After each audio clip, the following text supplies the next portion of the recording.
अधिक सत्संग सुनने के लिए हमारे चैनल को सब्सक्राइब करें तथा घंटी जैसे बटन को भी दबाएं और ऑल का ऑप्शन चुनें। कबीर साहब बताते हैं कि मैं इतना समर्थ हूं, ये सभी ब्रह्मांड मैंने रचे,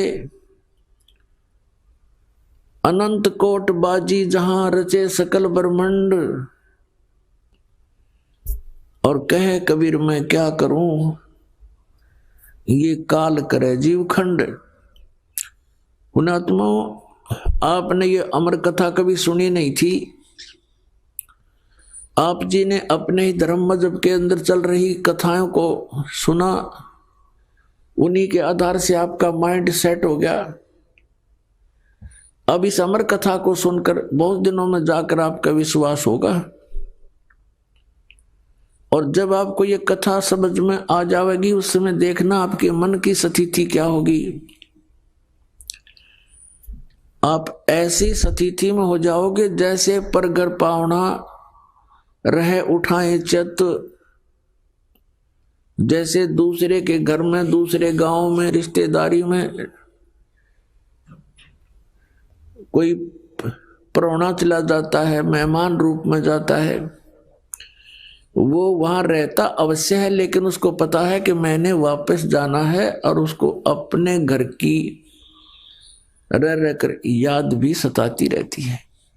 कहते हैं जैसे पर घर पावना रहे उठाए चित। तो यहां से आपका ऐसे मन हट जाएगा एक दिन, और फिर सतलोक में आपका अगला कदम सतलोक में होगा। अब परमात्मा ने हमें आकर बताया कि जब सबसे पहले मैं यह आपके दुखों को देखकर इसमें प्रवेश किया काल के लोक में, तो इस काल ने मेरा रास्ता रोकने की चेष्टा की, क्योंकि परमात्मा बताते मैं जोगजीत के रूप में था। जोगजीत वहां एक पुत्र है परमात्मा का, जो सर्वप्रथम 16 उत्पन्न किए थे उनमें से एक है। जोगजीत जानकर मेरे साथ इसने बहुत अड़ंगा अड़ाने की चेष्टा की, लेकिन मेरी शक्ति के सामने ये हताश हो गया। फिर चरण पकड़ लिए, रोने लगा, हाहाकार मचा दी। जब मैंने इसको कारण बताया कि मैं किस उद्देश्य से आया हूं, धर्मदास साहिब जी को परमात्मा बता रहे हैं कि धर्मदास, प्रथम सतयुग के अंदर जब मैं यहां आया तो इसने मेरे साथ बहुत कलह मचाई। जब मैंने अपनी शक्ति का प्रयोग किया तो इसकी नहीं पार बसाई। चरण पकड़ लिए, पैर पकड़ के कहता जोगजीत आप किस लिए आए हो?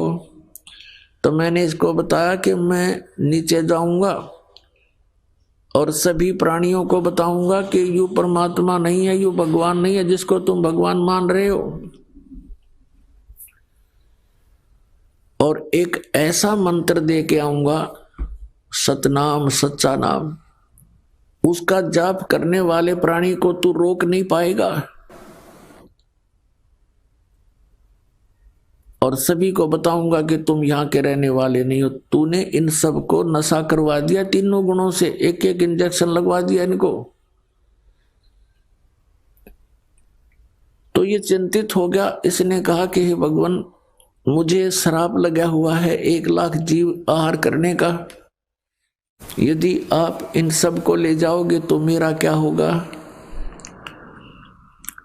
परमात्मा ने कहा कि अब मैं इनको नहीं छोड़ूंगा, तेरा हो या ना हो। फिर इसने प्रार्थना की, प्रभु कोई बात नहीं, मेरी कुछ और समस्याएं हैं, उनका समाधान कर दीजिए और वचनबद्ध होकर के मुझे आशीर्वाद दीजिए। परमात्मा ने कहा धर्मदास, मैंने वचनबद्ध होकर के इससे कहा कि बोल क्या मांगता है? इसने कहा कि परमात्मा 3 युगों में जीव थोड़े ले जाना, चौथा युग जब कलयुग आवे तब तब शरण जीव बहु जावे। ऐसा वचन हर मोय दीजे, तब तुम गवन संसार ही कीजिए। तो मैंने इसको कह दिया ठीक है, तथास्तु, ऐसा ही होगा। फिर इसने एक प्रार्थना और की थी कि परमात्मा जबरदस्ती ना करना हे बड़े भाई, क्योंकि जोगजीत रूप में खड़े थे परमात्मा, और ये भी उन्हीं का भाई है। परमात्मा से, कबीर से उत्पत्ति हुई इस काल की ज्योति निरंजन की। और इसने कहा कि हे प्रभु, हे बड़े भाई, जबरदस्ती ना करना। जो आपके ज्ञान को स्वीकार करे वो आपका, और हमारे ज्ञान को स्वीकार करे वो हमारा। आप ज्ञान दे करके अपना बनाना, बाई फोर्स ना करना। वो तो मालिक को पता। अब यहां प्रश्न उठता है पुण्यात्माओं बहुत सी, क्योंकि हमारे अंदर बहुत युगों से ये अज्ञान ठुका हुआ है, भरा हुआ है खचाखच। ये सच्चे ज्ञान को टिकने नहीं देता। ना जाने कितनी शंकाएं उत्पन्न होती हैं। एक शंका तो ये उत्पन्न होगी कि भाई भगवान ने जानी जान, कहते हैं परमात्मा जानी जान है, अंतर्यामी है, सर्वज्ञ है, फिर क्या उनको पता नहीं था ये ऐसे ऐसे वचन मांगेगा? इसको वचन ना देते सतयुग में ही हमें वापस ले जाते। तो ये तो पुण्यात्मा मन की बकवाद है, इस तरह के विचार जो जिसके अंदर आते हैं। हम सतलोक में रहा ही करते। यदि हम ऐसे टिकने वाले होते तो पहले ही ना वहीं रहा करते थे। आवश्यकता ही नहीं थी हमें यहाँ आने की, फिर भगवान को यहाँ दुख उठाने की हमारे लिए।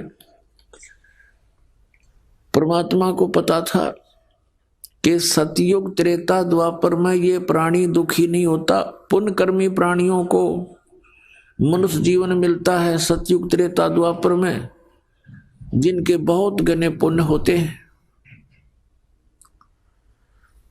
और वो सभी साधना भी करते हैं, मनमुखी साधना करते हैं, शास्त्र विधि त्याग कर भी साधना करते हैं। उनसे सिद्धियां प्राप्त अवश्य हो जाती हैं, और उनके पूर्व प्रारब्ध कर्मों के आधार से, किस्मत में लिखे हुए पनों के आधार से उनको सुख होता है, शरीर स्वस्थ होता है। सतयुग में पिता से पहले पुत्र की मृत्यु नहीं होती, जो सबसे बड़ा जख्म होता है पिता के लिए। और पत्नी से पहले पति की मृत्यु नहीं होती, जो पत्नी के लिए बहुत बड़ा दुखदाई होता है। और बहुत लंबी आयु होती है, शरीर स्वस्थ रहता है, आहार बहुत ही अच्छा होता है। तो इस प्रकार जब पिछले पनों से उसको लाभ होता रहता है, साधना गलत करता रहता है, पाप इकट्ठे होते जाते हैं, पुण्य अक्षीण होते रहते हैं, फिर उसका जन्म त्रेता में होता है। त्रेता में भी ऐसी सतिथि लगभग रहती है। फिर द्वापर में होता है, हरे भरे वृक्ष होते हैं, सब जगह जंगल होते हैं, फलदार वृक्ष होते हैं, समय पर वर्षा होती है। तो इस प्रकार ये सोचता रहता है कि जो साधना पूजाएं मैं कर रहा हूं, इनसे मुझे लाभ हो रहा है, अज्ञानता के कारण। तो परमात्मा के ज्ञान को जो पहले वाले साधना से बिल्कुल हटकर होता है, उसको ये प्राणी बिल्कुल स्वीकार नहीं करता। अब कलयुग के अंदर ये प्राणी बिल्कुल कर्महीन हो जाता है, पापों की गठड़ी बांध लेता है, और पुण्य इसके पास रहते नहीं। ये साधनाएं भी करता है और लाभ कति होता नहीं।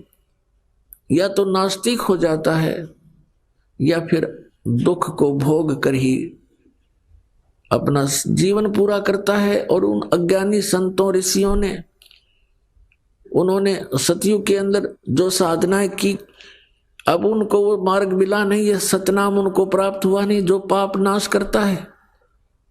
और जिस कारण से उन्होंने अज्ञान सिद्धांत बनाकर समाज में प्रवेश कर दिया कि कर्म तो भोगना ही पड़ता है, प्रारब्ध में लिखा हुआ तो भोगना ही पड़ता है, इसको कोई चेंज नहीं कर सकता, इसमें कोई परिवर्तन नहीं हो सकता। तो पुण्यात्माओं, हम परमात्मा की खोज इसलिए करते हैं, परमात्मा को इसलिए खोजते हैं कि हमारे जीवन में कोई कष्ट आवे तो वो टल जावे, और हमारा कल्याण। कल्याण की तो बहुत बाद में समझ में आती है, पहले तो यही रहता है कि मेरे बच्चे सुखी रहें, मैं स्वस्थ रहूं, कोई ऐसी दुर्घटना मेरे जीवन में ना घटे जो मुझे पीड़ादायक हो।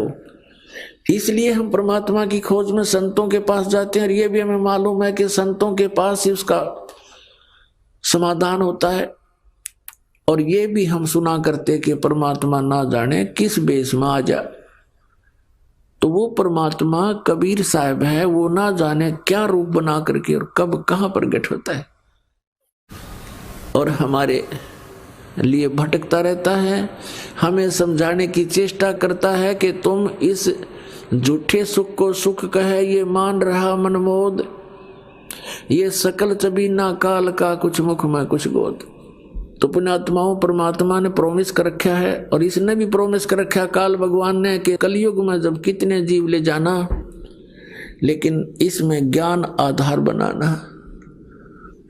तो पुण्यात्माओं,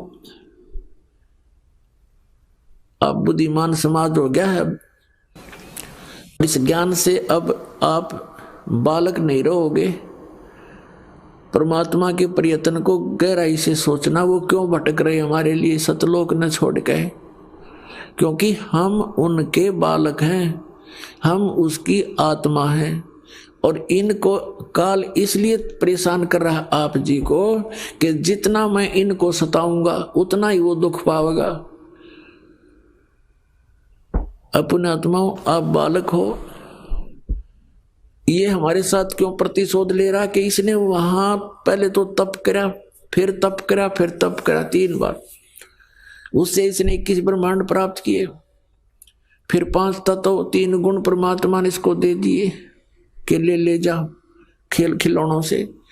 फिर हम इस पर आसक्त हो गए, हम परमात्मा को भूल गए, अपने भगवान से मन हटा लिया, जो हमें सब सुविधा सब सुख देवा था उससे मन हटा करके एक हीरो की तरह हम इसको चाहने लग गए, जिस कारण से हम भगवान के दिल से उतर गए। और देखो सेब कितना अच्छा फल होता है, यदि वो सेब खराब हो जाता है तो वो दुकानदार उसको रखता नहीं, उसकी आत्मा बहुत दुख पावे। एक सेब खराब हो गया, बाहर फेंकना पड़ा कूड़े में, तो हम वहां खराब हो गए थे भाई बच्चों। तो परमात्मा का आत्मा बड़ी दुख पाई कि ये औरों ने भी खराब करेंगे यहाँ पर, इसलिए हमें हमारी ही इच्छा से इनके साथ भेज दिया कि तुम जाओ फिर यहाँ से डेलो टिंडेज के साथ जाके। अब इसने फिर अलग ब्रह्मांड के अंदर परमात्मा ने व्यवस्था की, जिस आत्मा ने सबसे पहले स्वीकृति दी थी इस काल के साथ आने की, उसको एक लड़की रूप बनाया जिसको अब दुर्गा कहते हैं। उसके अंदर हम सभी को बीज रूप में भर दिया और उसको शब्द शक्ति दे दी कि बेटी तू जितने जीव कहे यू काल उत्पन्न कर देना, वचन से बोल देना, उतने प्रकट हो जाएंगे। पुण्यात्माओं, हम अज्ञान को सुन सुनकर स्थान स्थान पर हमारा माइंड, हमारा मन अड़ जाता है कि ये कैसे हो सकता है। जैसे एक समय ऋषि वाल्मीकि जी ने एक कुशा से डाब से पुत्र बना दिया था सीता के लिए, और पालने में लुटा दिया बना करके। सीता जब कपड़े धोकर आई तो पुत्र को देखकर पूछा, पिताजी ये पुत्र किसका है? बेटी क्या बात, आपका नहीं है? कि मैं तो पुत्र को साथ लेकर गई थी कपड़े धोने के लिए।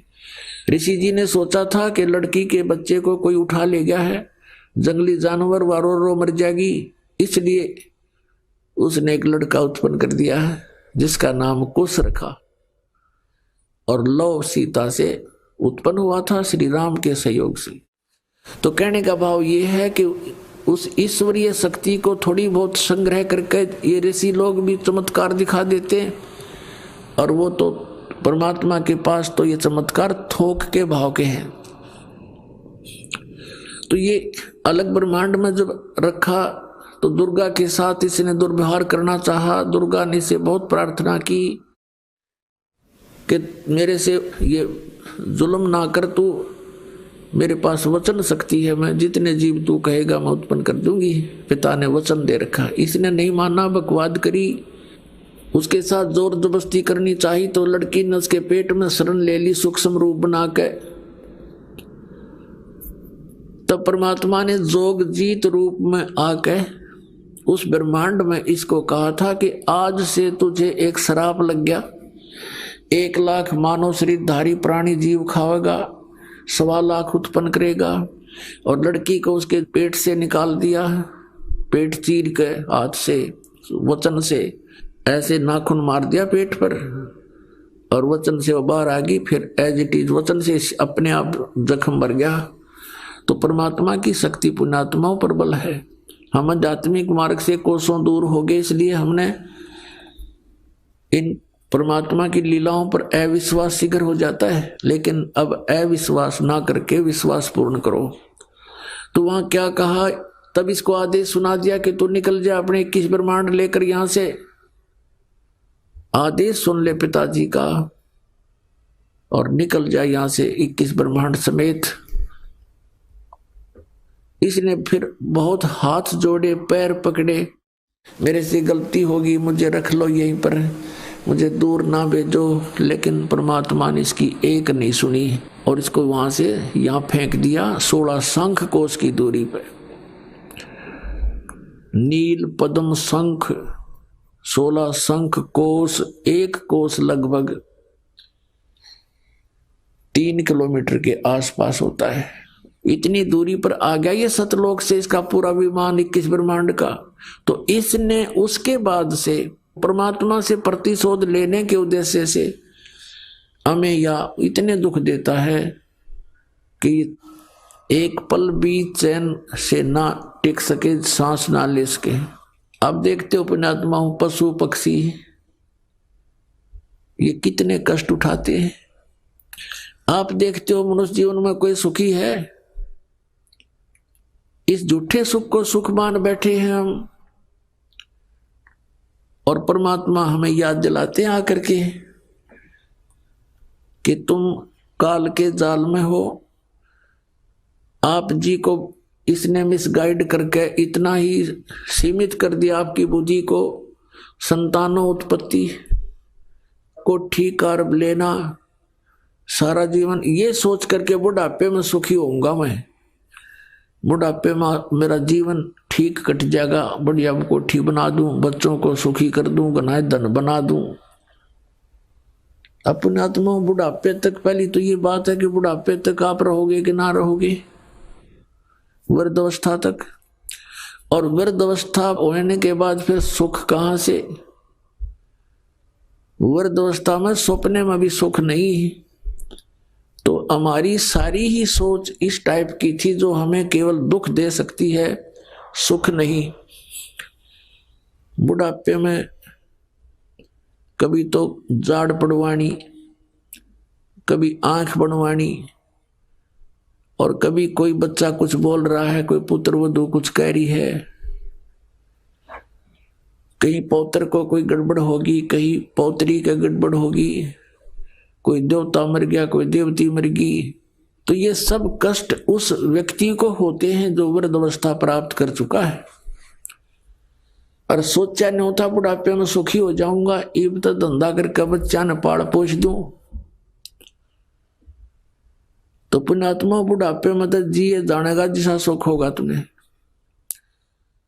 तो इसलिए परमात्मा हमें याद दिलाते हैं कि जिस प्रोसेस में आप अपना सारा जीवन न्यौछावर किए बैठे हो, ये आपकी महाभूल है। इसके साथ साथ और भी कार्य आपका एक अनिवार्य है, वेरी इंपॉर्टेंट है, उसको तो आपने शुरू ही नहीं किया। अब जैसे हम देखा करते थे, बुजुर्ग आपस में बैठ कर बतलाया करते थे, क्या कहते थे, और भाई कुशल हो? तो वो कहता था मौज हो रही है, कत्ती ठाठ हो गए, 2 बेटे थे 2 बेटी, सबका विवाह कर दिया, पुत्र पर भी पुत्र हो गया, पुत्रियों पर भी पुत्र हो गए, और बस मेरा तो जीवन सफल हो गया। अब बेशक ठा ले भगवान मने, मुझे बेशक उठा ले परमात्मा, मेरा काम पूरा हो गया। अब इस तत्व ज्ञान की रोशनी में पता चला कि खाक पूरा हो गया तेरा जीवन, जीवन कहां से सफल हुआ? जीवन तो बर्बाद हो गया आपका। और जो कुछ भी आपको प्राप्त हुआ ये तो पूर्व प्रारब्ध में आपका लिखा हुआ था, आपका किया हुआ नहीं, आपका चाहा हुआ नहीं। जैसे संतान होते ही एक ऐसी हमारी मन में काल ने ऐसी प्रेरणा कर रखी है कि हे भगवान, बच्चा हो और पुत्र हो, पहला पुत्र हो फिर पुत्री वैसे को जा, ऐसी टेंडेंसी श्लोक वेद से हमारी बनी हुई है जो बिल्कुल व्यर्थ है। अब विवाह हुआ, प्रथम लड़की होगी, फिर सोचा है भगवान दूसरा तो पुत्र होना चाहिए, दूसरी भी कन्या होगी, फिर कहा है भगवान तीसरा तो पुत्र हो, तीसरी भी कन्या होगी, चौथी आशा पुत्र की थी, चौथी भी कन्या, पांचवी भी कन्या होगी। तो क्या आपका किया हुआ या आपका चाहा हुआ? नहीं, जो आपकी किस्मत में था वही आपको मिला। तो आप कहते हो कि मेरा जीवन सफल हो गया, ये तो आपका होना ही था। आपने जो इस जीवन में एक इम्पोर्टेंट कार्य और करना था, अनिवार्य कार्य करना था, वो तो तुमने स्टार्ट भी ना किया। इसकी याद दिलाने के लिए परमात्मा सतलोक से आते हैं। यहाँ के भगवान और यहाँ के ये संत हमें केवल इस माया में ही डबोते हैं, इसी में डालते हैं, हमारे को बाहर निकाल नहीं सकते क्योंकि इनकी पावर नहीं। वो तो स्वयं आते हैं या अपने ही संत बना करके यहाँ भेजते हैं, अपनी भक्ति शक्ति से चार्ज करके भेज देते हैं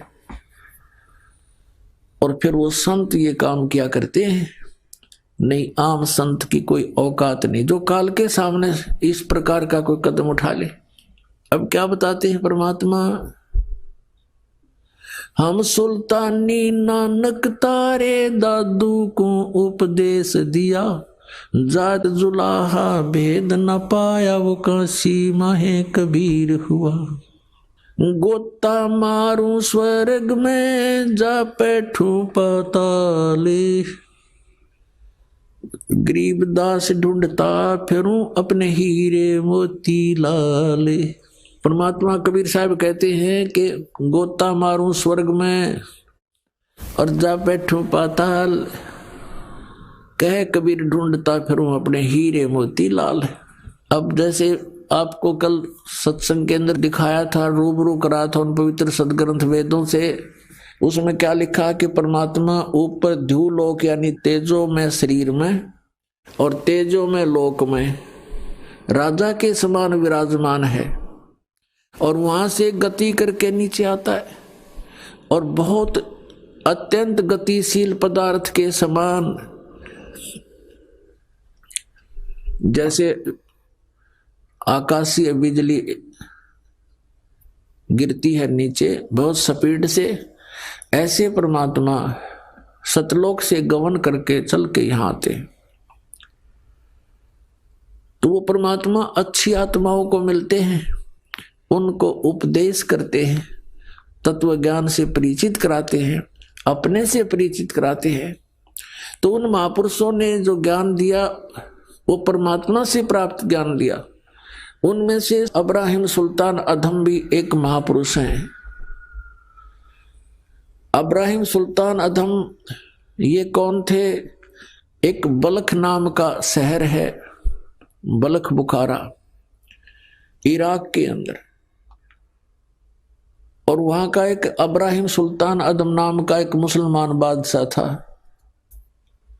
पूर्व जन्म के संस्कार से उसके इतने ठाठ कर रखे थे, भगवान ने 18 करोड़ घोड़े खरीद रखे थे।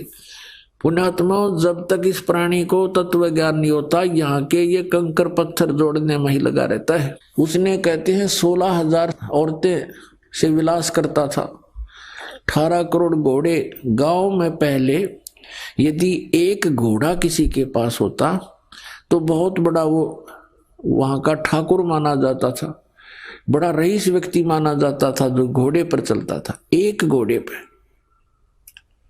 जैसे आजकल तो जिसके पास कार है उसको बहुत अच्छा धनी मानते हैं, तो उसमें घोड़े से ही उसके धन को क्या करते थे, काउंटिंग करते थे। तो इस प्रकार 18 करोड़ घोड़े उसके पास और ऊंट 8 तो गिनती नहीं, बहुत गिने थे। कहने का भाव यह है कि सर्वसंपन्न राजा था, लेकिन पिछले संस्कार भी साथ होते हैं। अब वो चाहे कितने ही सुख को प्राप्त है, लेकिन परमात्मा की चाह आत्मा को फिर भी बनी होती है। एक दिन वो सो रहा था ऊपर अपने महल की छत पर, गर्मियों के दिन मौसम था। परमात्मा कहते हैं सो चल सीधर मैं करूं अपने जन के काज। तो वहां कहीं पड़ोस में थोड़ी सी दूरी पर एक सत्संग हो रहा था। आप आरती, आप साजे, आप किंगर, आप बाजे, आप ताल झांझ जनकारा, आप नचाप देखण आ रहा। आप साधु संत बनकर उस राजा के महल से थोड़ी सी दूरी पर किसी गरीब के घर पर सत्संग कर रहे थे, ऊंची ऊंची आवाज में सुना सुना कर। और बात तेरे काम न आवे, संतों शरण लाग रे, के सोवे गफलत में बंदे, जाग जाग नर जाग रे, जाग जाग नर जाग रे। और बात तेरे काम न आवे, संतों शरण लाग रे, के सोवे गफलत में बंदे, जाग जाग नर जाग रे, जाग जाग नर जाग रे। तन सरायम जीव मुसाफिर, करता रहे दिमाग रे, तन सरायम जीव मुसाफिर, करता रहे दिमाग रे। रात बसेरा कर ले डेरा, चले सवेरा त्याग रे, चले सवेरा त्याग रे। और बात तेरे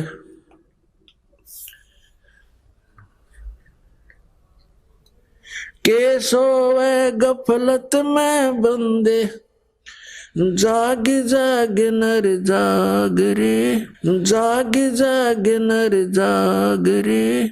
इस तन सराय में जीव मुसाफिर, करता रहे दिमाग रे। इस तन सराय में जीव मुसाफिर, करता रहे दिमाग रे। रात बसेरा कर ले डेरा, चले सवेरा त्याग रे, चले सवेरा त्याग रे। और बात तेरे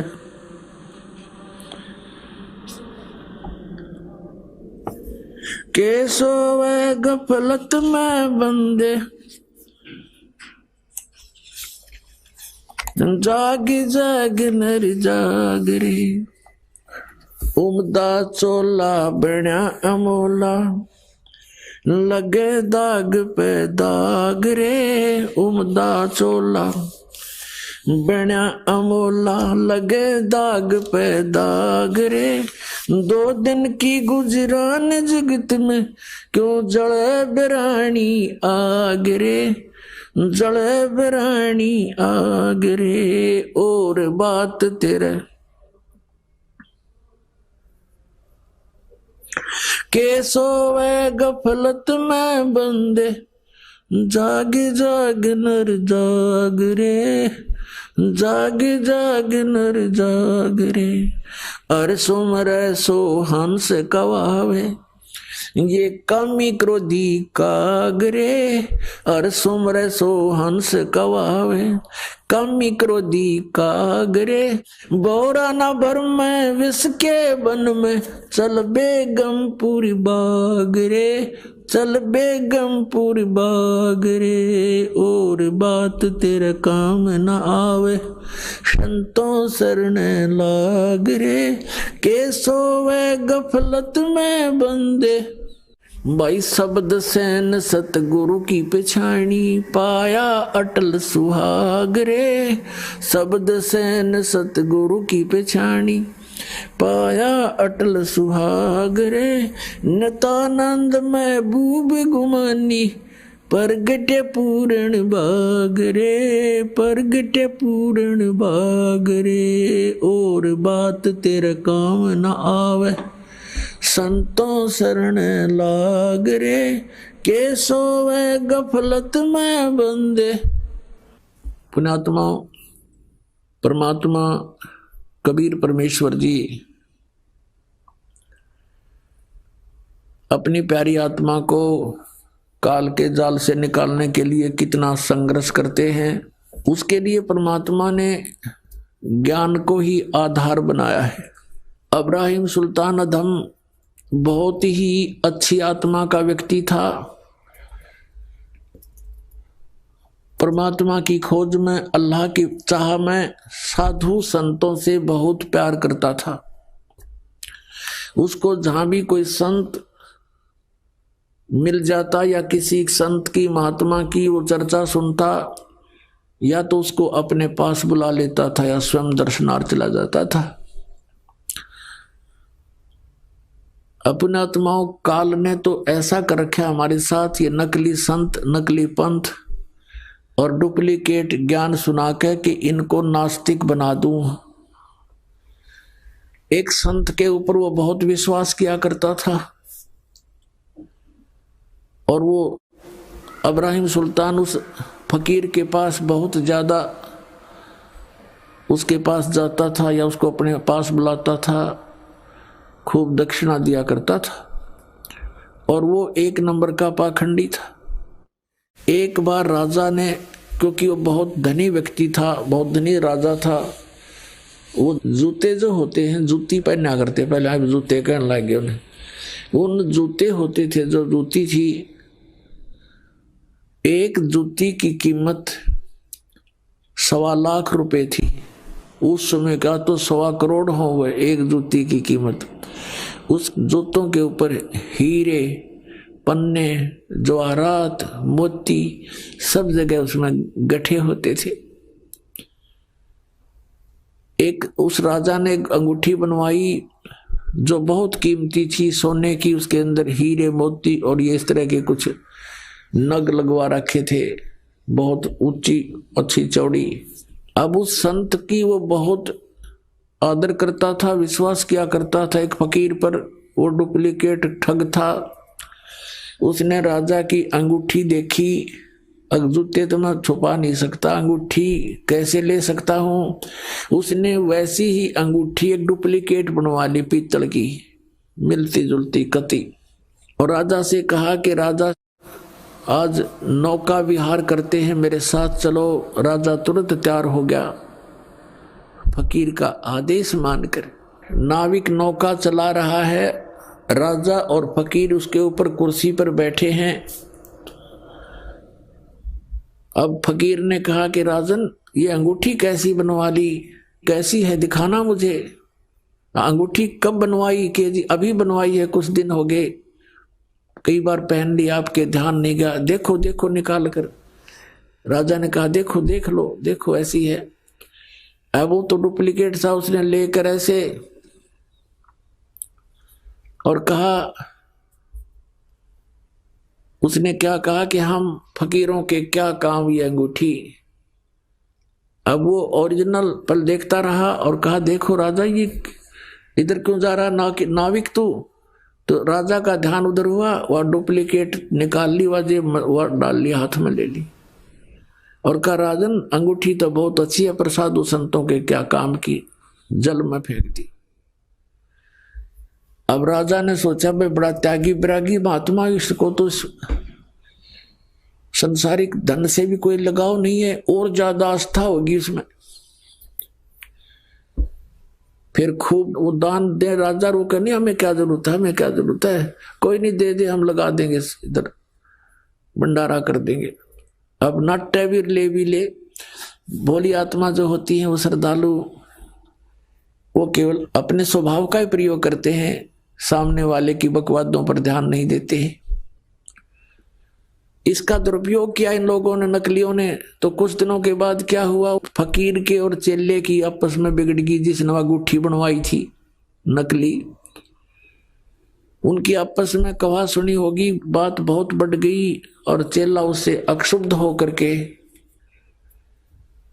उसने मंत्री से संपर्क किया, राजा के मंत्री से, कि ऐसे ऐसे इसने राजा के साथ धोखा किया है, ये धोखेबाज ठग व्यक्ति है। वो अंगूठी जो इसने जल में फेंकी थी वो डुप्लीकेट थी, मैंने इसको बनवा कर दी थी, इसने मेरे से बनवाई थी। ये बात फकीर ने राजा के सामने डरते डरते कही कि कहीं राजा नाराज ना हो जाके साधु संतों के बारे में ऐसे नहीं बोलना चाहिए। राजा इतना विश्वास करता था कि पूछा, वजीर तेरे को किसने बताया है? वो चेला बुलाया कि इस चेले ने बताई है। उस चेले से कहा कि फकीर के बारे में ऐसी बातें करना बच्चा पाप लगता है। उसने कहा, जी मैं कसम खाकर कहता हूं ये निकम्मा आदमी है, ये भक्त नहीं है, संत नहीं है। राजा बड़ा विश्वासी था, उसने कहा कि देख ले भाई चेला राम, जया बात झूठी पागी तो तेरी गर्दन काट दूंगा। नो बोला, जी बेस से काट दियो। राजा ने देखा कि बड़ा कॉन्फिडेंस से बात कर रहा है कि वो अंगूठी कहाँ मिलेगी, काओ दिखाऊं। राजा भी चला गया, वजीर भी साथ में, सैनिक अचानक पहुंच गए। उस चेले ने जाकर खोद कर दिखा दी कि ये दाब रखी इसने। उसका उड्डे का मुंह हो गया और वो अंगूठी ज्यों की त्यों। उसने सारी कहानी बताई तो सुनार को बुलाया राजा ने, जिससे वह डुप्लीकेट बनवाई थी, कि आपने ऐसी ही बनाई थी? कहा जी ऐसी बनवाई थी, इसने बनवाई थी। हमसे तो डुप्लीकेट बनवाओ चाहे कोई ओरिजिनल बनवाओ, हम तो बनाते ही है, हमारा काम ही यही है। तो उस दिन के बाद राजा नास्तिक हो गया और कहा कि जो भी कोई संत कहीं दिखाई दे उनको पकड़ कर लाओ मेरे पास। लेकिन भगवान से डरने वाला फिर भी था। उसने बुलाया और प्रश्न करता था, क्या तूने अल्लाह को देखा है? प्रश्न करता था कि तूने अल्लाह को पा लिया, और यदि पा लिया है तो मुझे दर्शन कराओ, और नहीं तो चलो चक्की पीसो। अब कोई भगवान ऐसा थोड़ा है हथेली पे मसल कर दिखा दे किसी ने।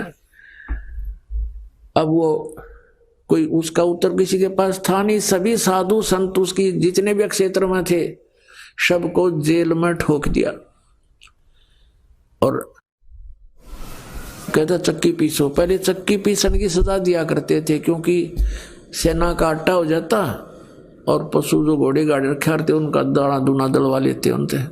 अब उसी उद्देश्य से परमात्मा ने वहां रात को जाकर सत्संग किया तो राजा की आंखें खुल गई। पहले तो ध्यान से सुना, क्योंकि आत्मा का आहार भगवान की चर्चा होती है। आत्मा कसक होगी परमात्मा की वाणी से कि भगवान तो पाना ही चाहिए, इसके बिना तो गुजारा कति नहीं। और बात तेरा काम नहीं आवे, संतों शरण लाग रे।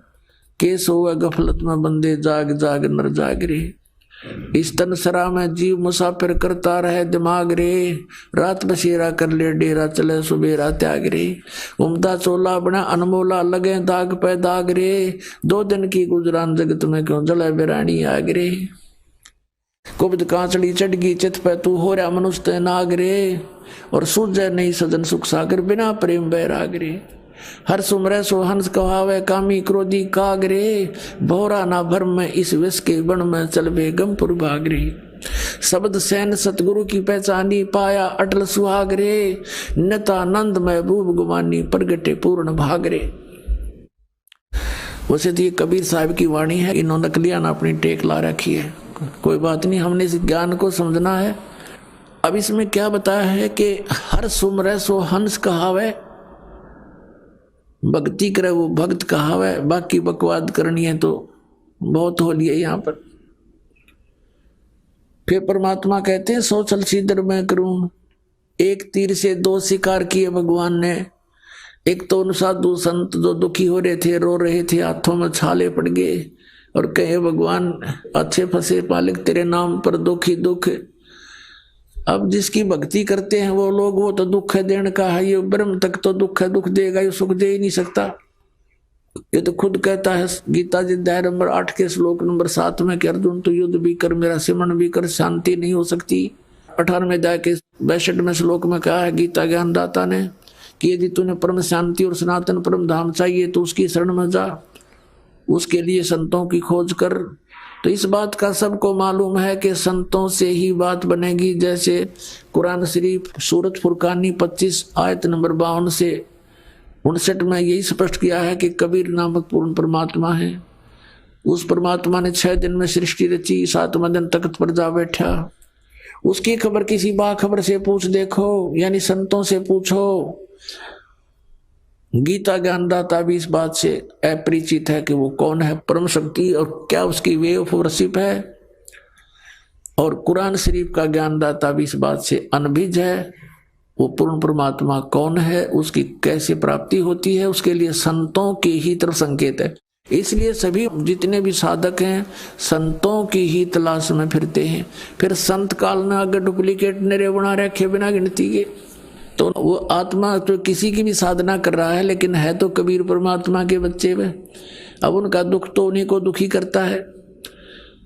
अब वहां रात्रि के समय उसकी आंखें खुल गई, भंग हुई, सत्संग सुना, लेकिन उसका वो बात याद आ गई कि सब डुप्लीकेट है, ये सब दुनिया को ठगते फिरते हैं। सुबह आदेश दे दिया अपने पहरेदारों को, जाओ उनको बुला कर लाओ और श्रद्धा से कहना कि आपको राजा बुला रहे हैं।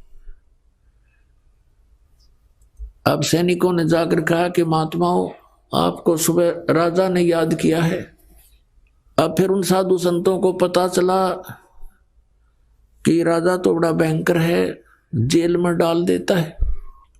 तो वहां पर गए, राजा ने पूछा भी क्या तुमने परमात्मा पा लिया? यदि तुमने परमात्मा पाया है तो मुझे दिखाओ, और नहीं तो जाओ चक्की पीसो। अब परमात्मा कहते हैं सोचल सीधर मैं करूं अपने जन के काज, आप आरती आप पे साजे, आप पे किंगर आप पे बाजे, आप पे ताल झां झनकारा, आप नचे आप देखण आ रहा। अब सारी व्यवस्था परमात्मा ने करवाई, वहां पर साधु संत भेजे, उनको पता नहीं था कि ऐसा नालायक राजा है। तो एक संत ने कहा कि महाराज जी के राजन कुछ दूध मंगाइए, 1 गिलास दूध। वो दूध मंगा दिया, रख लो। और वो संत उस दूध में उंगली डालकर ऐसे देख रहा है। राजा ने कहा क्या देख रहे हो, पी लो, मीठा डालकर मंगाया है। उस संत ने कहा कि महाराज हमने सुना है कि दूध में घी होता है, पर आपके दूध में घी नहीं है। तो राजा ने कहा कि भले आदमी तुझे ये नहीं मालूम कि दूध से घी कैसे बनता है? सुन मैं बताता हूँ। इसको गर्म करके ठंडा किया जाता है, फिर इसको जामन लगाया जाता है, दही बनती है, और दही को फिर रिड़का जाता है, बिलोया जाता है, मंथन किया जाता है, और तब मक्खन बनता है। फिर ता करके गर्म करके इसका सब मैल निकाल के शुद्ध घी बनता है, समझे? ऐसे घी बनता है, ऐसे थोड़ा दिखाई देता है दूध में घी। तब उस संत ने कहा जी जैसे दूध से घी प्राप्त करने की एक विधि है, मेथड है, इसी प्रकार परमात्मा को देखने की एक विधि है, वो हम बताएंगे, आप कीजिए। राजा कहने लगा ज्यादा बात मत बनाओ, इस तरह की विधि बताने वाले मुझे बहुत मिल लिए, जाओ जेल में। अब वो सुनने को तैयार नहीं, वो भी ठोक दिए जेल में। अब परमात्मा कहते हैं अब काल ने तुम्हें नास्तिक बनाना था, बना दिया, अब और क्या ज्ञान दे उसको इससे आगे के भी जैसे दूध से घी निकालने की विधि है, ऐसे ही परमात्मा पाने का एक मेथड है, आप ऐसे कीजिए। नहीं मान्या तो फिर कौन सी विधि अपनाई परमात्मा ने? हम कारवान हो आए, मैलों पे ऊंट बताए। परमात्मा कहते हैं हम एक ऊंटों वाले कारवान बन के आगे, जैसे राजस्थान रेगिस्तान के अंदर ये ऊंट पालते हैं लोग, तो उस तरह का एक रूप बना लिया भगवान ने। उस तरह का रूप बना करके एक जैसे ऊंटों वाले होते हैं, और छत पर रात्रि के समय छत पर चढ़ गए ऊपर। अच्छा बुढ़ा, जैसे राजस्थान से आते हैं व्यक्ति, ऐसे बुढ़ा तो इतना बुढ़ा तो उसका साफा अच्छी नीचे नोक वाली जूतियां, ऐसे लांडी सी धोती, ऐसा ही वेशभूषा जैसे राजस्थान के लोग पहना करते थे पहले। और ऊपर छत पर जाकर लठ लेकर ऊपर सतलोक से चलकर आए परमात्मा, छत पर उतर गए और वहां छत पर लाठी की खोद मारे, खुड़का करें। तो राजा की आंखें खुली और नौकरों से कहा कि कौन कमबख्त है ऊपर, मेरी नींद खराब कर दी, लिया उसको पकड़ के नीचे। अब नीचे ले आए पकड़ के। राजा ने पूछा भी कौन है तू? अब परमात्मा ने कहा भी मैं ऊंट वाला हूँ, ऊंट रखे थे मैंने, बहुत घने ऊंट है मेरे पास, और उनमें से मेरा एक ऊंट गुम हो गया, उसको खोज रहा हूँ। मैंने सोचा तेरी छात पर चढ़ गया हो कदे मेरा ऊंट, इसलिए ऊपर ऊंट ढूंढ रहा हूँ, खोज रहा हूँ। अब राजा पहले तो हंसा कि अच्छा बोला आदमी होता है। कहने लगा देखो बोले आदमी, ये ऊंट छत पर कहां से आ सकता है, कहीं जंगल में खोजो उसको जा करके, आप गलत स्थान पर आ गए हो।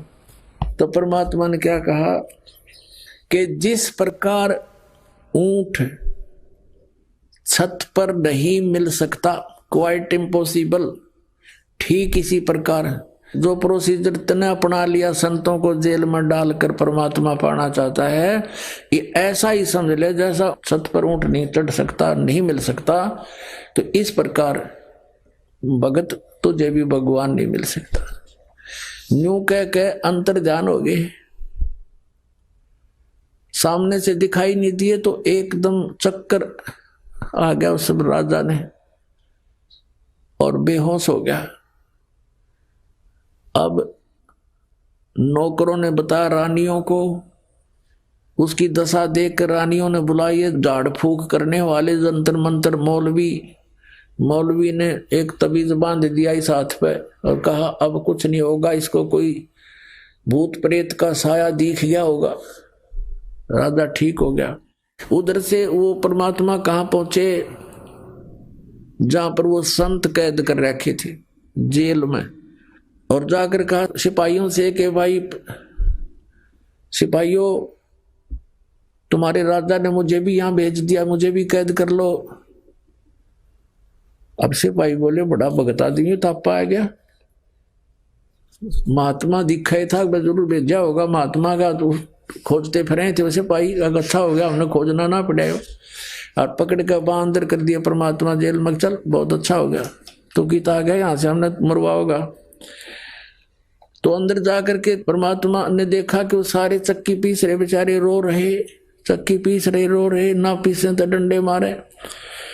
परमात्मा बोले भाई डट जाओ, चक्की पीसनी हो, रुको अब बंद करो थोड़ी देर इसने। अब वो देखें सिपाही भी खड़े कि भाई क्या कह रहा है। कहने लगा भाई सिपाहियों एक काम करवा लो हमारे पे, चाहे तो चक्की पिसवा लो और चाहे इसमें तुम ये दाने डलवा लो, एक काम तुम करो एक काम करेंगे, दोनों नहीं होंगे हमारे से। अब सैनिकों ने सोचा कि यो अच्छा उग्रवादी आ गया भाई, क्रांतिकारी इसने सारे बिगाड़ेगा। तो सिपाही कहने लगे ऐसे करो तुम चक्की पीसो, हम कनक डालेंगे, इसमें दाने डालेंगे, चने गेहूं। परमात्मा बोले भाई ठीक है, पोजीशन पकड़ो, हो जाओ खड़े एक एक चक्की के पास। वो हो गए सिपाही, देखेंगे अब यू क्या करेंगे, लाइन की रेल बनावांगे। अब तो हम थोड़ा बहुत समय दे देते थे, अब इनको खूब खींच कर लेंगे। उन दृष्टिकोण से वो खड़े हो गए, एक जना 6 जगह 6 चाकियों में डाल सके कणक, फटाफट फटाफट जोड़े भर लिए उन्हें। परमात्मा बोला भाई तुम खड़े हो जाओ, सारे कैदी संत वो खड़े हो गए और एक चक्की का सोटा ला दिया परमात्मा ने। सारी 360 चक्की खकाट उठी नो, आप चाले। अब परमात्मा बोले ले भाई तुम डालने जाइयो और पीछे जाइयो। बंदी छोड़ कबीर साहेब की जय हो।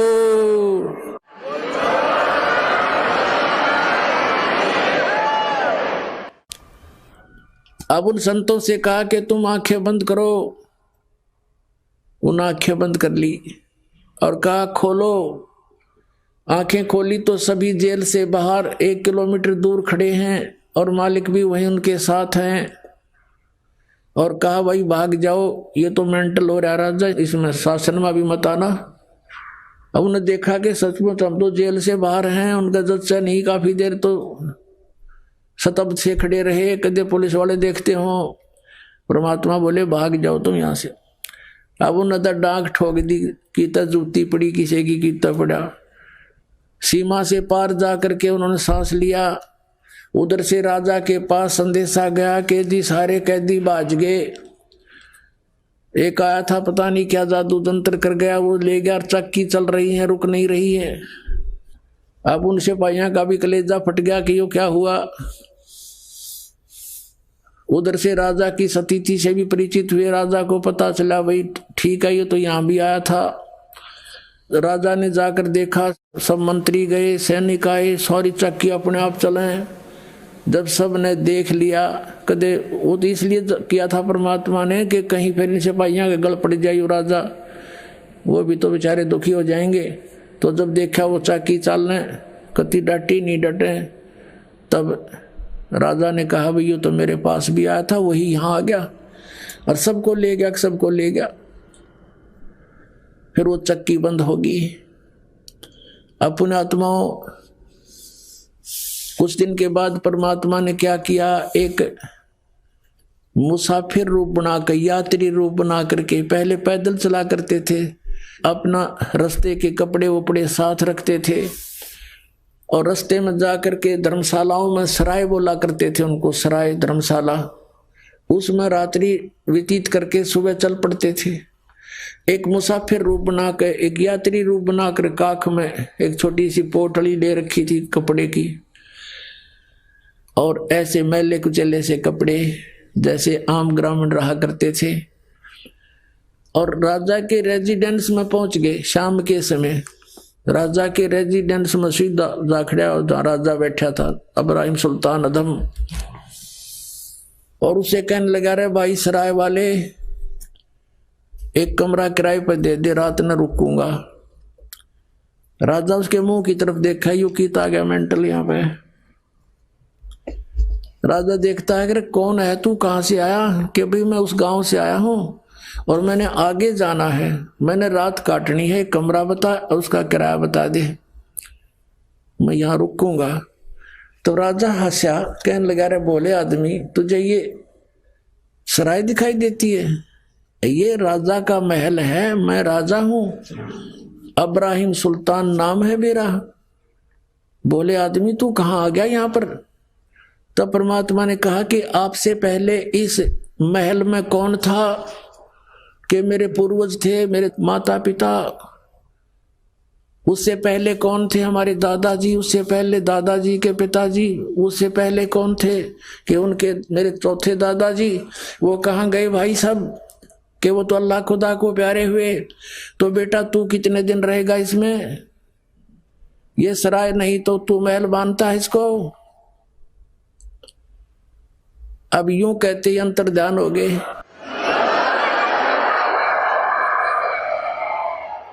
यूं कहते ही अंतर्ध्यान हो गए भगवान परमेश्वर। कबीर साहब जी सतलोक से आते हैं, ऐसी लीला करके चले जाते हैं। नानक साहब जी कहते हैं, नीच जात परदेसी बेरा खिना वे तिल जावे, अर्जा की संगत नानक रहंदा कैसे मुंडा पावे। कैसी इसकी लीला का अंत पाऊं? तो 1 मिनट में यहाँ, 1 मिनट में सतलोक में, 1 सेकंड में यहाँ, 1 सेकंड में वहां देखूं। अब क्या होता है, राजा बेहोश हो गया।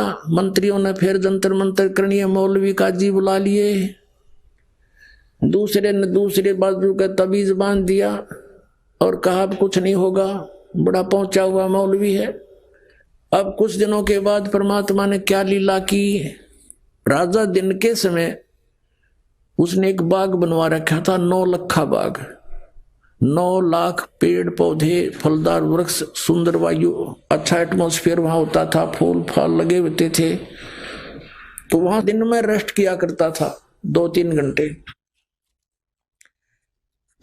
और उसकी वहां पर प्रतिदिन वहां उसके जो बेड को लगाने की ड्यूटी, बेड को संवारने की ड्यूटी, उसकी सेज बोलते थे उसको, उस सेज के ऊपर कपड़ा बिछाना, चारों तरफ फूल फाल लगाने, अच्छी तरह सुगंधित बनाना और ये एक बांदी की ड्यूटी लगाई जाती थी, नौकरानी की।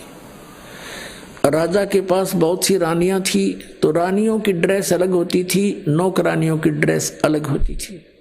एक दिन परमात्मा ने लीला की, स्वयं एक नौकरानी का रूप धारण किया, बांदी का रूप बनाया है, और वहां सेज, उसकी खूब बढ़िया सेज सजा के, चारों तरफ फूल लगा के, और उस सेज पर स्वयं लौट गए, उनकी बेड पे लेट गए परमात्मा। राजा गया विश्राम के लिए, वहां देखा कि तेरी सेज पे और बांदी सो रही है, एक नौकरानी। इसकी इतनी हिम्मत बढ़ गई है, इसका कोई इसको डर नहीं रहा।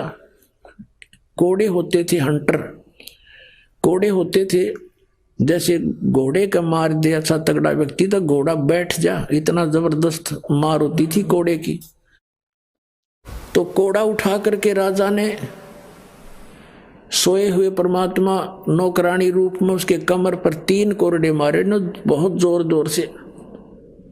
परमात्मा एकदम उठे, पहले तो थोड़ा सा रोने की लीला की, और फिर हंसते हंसते लोटपोट हो गए, हंसे बड़ा जोर जोर से बैठ गए। तो राजा ने सोचा भाई ये कोड़े लागे पाछा हंसन की तो गुंजाइश रहे को नहीं। फिर भी उसने उसकी बाजू पकड़ ली बांदी की, नो बोला बांदी तू हंस कैसे रही है, किस लिए हंस रही है तू? कि इसलिए हंस रही हूं कि इस गंदी सेज पर मैं एक घड़ी लेटी थी, ये इतनी निकम्मी इतनी पापग्रस्त है कि मुझे इसकी 3 कोरडे सजा मिल गई। मैं यूं हंस रही हूं, बेटा तेरे साथ के बनेगा तो रोज सोवा इस पे।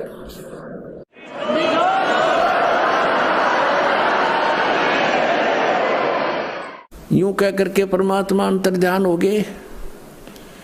3 घंटे बेहोश रहा राजा, 3 घंटे। फिर वहां से ले उठा करके उसको होश में आया, और मौलवी बुलाया, उसने गले में बांध दी इसका तबीज। अब कुछ दिनों के बाद राजा कुछ नॉर्मल सा हुआ, काम काज से मन हटने लगा उसका कि सचमुच यह क्या जीवन है, कल को यहां से चला जाऊंगा, ये क्या मेरे साथ चलेगा, कुछ ऐसी प्रेरणा अंदर से आई।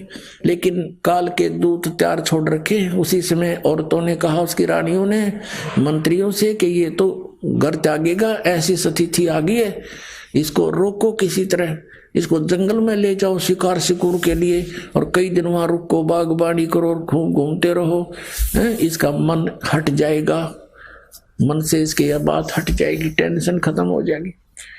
इस उद्देश्य से 1 हफ्ते का प्रोग्राम बना के चल पड़े।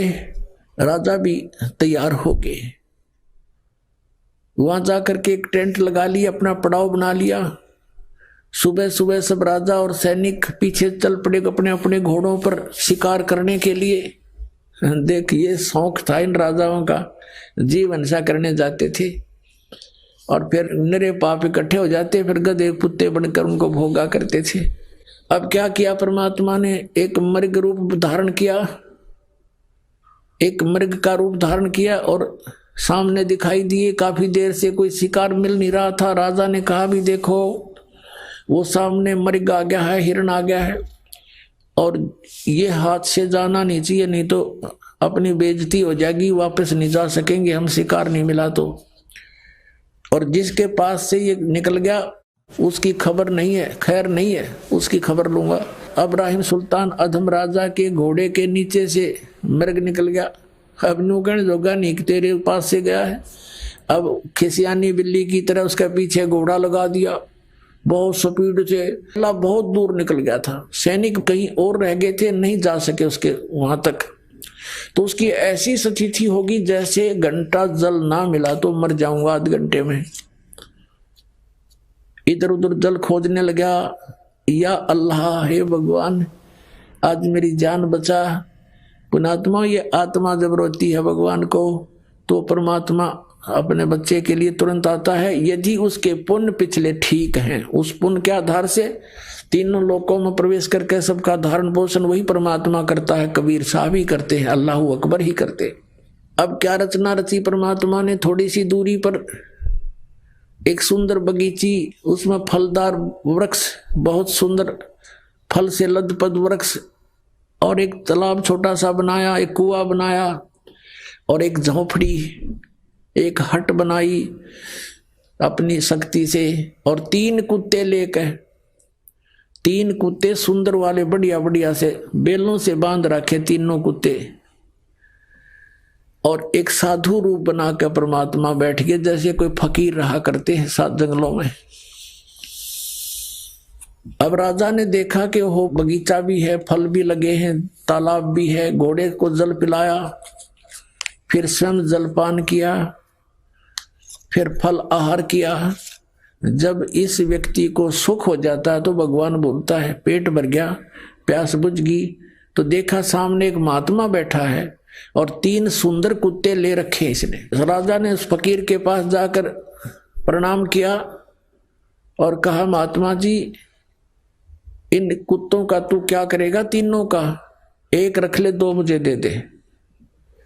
अब परमात्मा बोले, भाई ये कुत्ते ऐसे देने के नहीं, ये वीआईपी कुत्ते हैं भाई, ये वीआईपी डॉग हैं।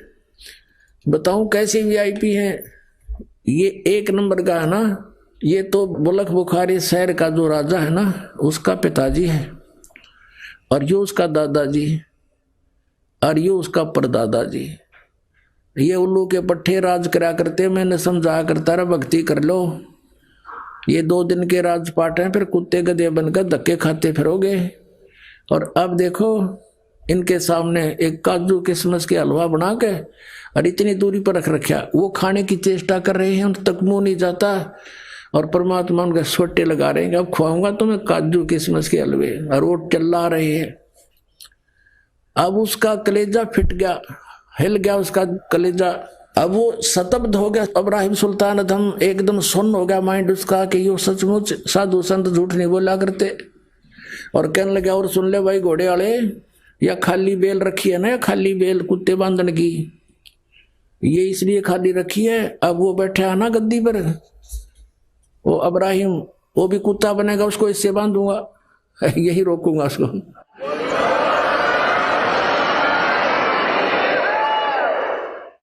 अब राजा ने सोचा है तो बहुत बूंदी बनी भाई, संत फकीर झूठ नहीं बोला करते, और ये पिताजी माता पिता यहाँ बदे बैठे हैं, और 13 नंबर तैयार है, चरणों में गिर गया, पैर पकड़ लिए, बुरी तरह रो रहा है, बुरी तरह रो रहा है, घंटा रोता रहा। और आंखें जब खुली 1 घंटे के बाद उसने देखना चाहा तो क्या देखता है, वहां ना साधु है, ना कोई बाग बगीचा, कोई तालाब है, ना कोई झोंपड़ी, ना कुत्ता है, अकेला पड़ा जंगल में रो रहा है। और देखा ऊपर, क्या ये क्या मैं स्वप्न देख रहा हूं? स्वप्न कैसे देखे, क्योंकि वहां घोड़े के पैर अभी तक गिल्ले हैं, पेट भरा हुआ है, स्वप्न भी नहीं हो सकता। उठकर चल पड़ा, बैठकर घोड़े पर वहां पर आ गया जहां उनका पड़ाव लगा हुआ था, किसी से नहीं बोला, एकदम मायूस हो गया, और संकेत से कहा, उठाओ यहां से चलो। सबने 10 मिनट के अंदर अपना पैकिंग कर ली, चल पड़े, पीछे पीछे वापस आ गया। अब क्या बताते हैं परमात्मा, हम कारवान हो आए, मैलों पर ऊंट बताए, बोले बादशाह सुल्ताना, तुम रहते कहाँ दीवाना, दूजा कासिद गवन किया रे, डेरा महल सराय लिया रे। जब हम महल सराह बताई, सुल्तानी को त्यावर आई, अरे तेरे बाप दादा पड़ पीढ़ी, ये बसे सरा में गीदी, ऐसे ही तू चल जाई, यूं हम महल सराय बताई। अरे कोई कासिद को गैलाओ, इस पंडित खाने जाओ, उठे पादशाह सुल्ताना, वहाँ कासिद गैब छिपाना। तिज बांधी हो सेज बिछाई, तन 3 कोरडे खाई, तब आया अनहद हासा, सुल्तानी गहे खवासा। मैं एक घड़ी से जा सोई, तात मेरा यू हवाल होई। जो सोवे दिवस और राता, उनका के हाल विधाता।